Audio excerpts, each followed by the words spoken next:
Oregon timberland owners are working feverishly to harvest burned logs off their property after this summer's devastating wildfires.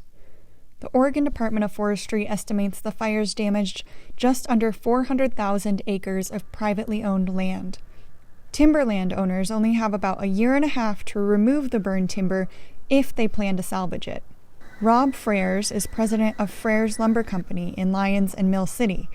He has 17,000 acres of timberland, and about 45% of it burned in the fires.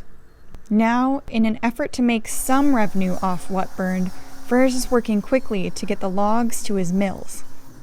And so we've been bringing out about 50 loads of logs every day since about the 1st of October.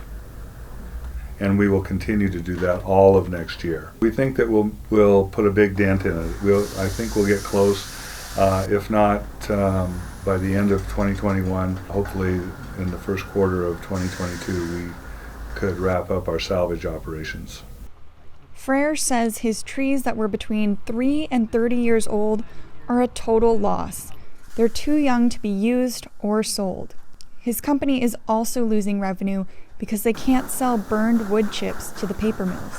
While Freres says they have an abundance of logs to work with for the next year, problems could arise in the future when those younger trees were meant to be harvested.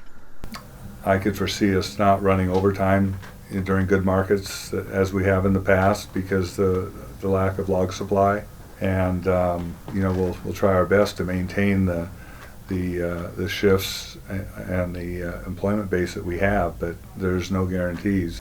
With their own log supply reduced, the logging company might need to rely more on purchasing timber elsewhere in the future.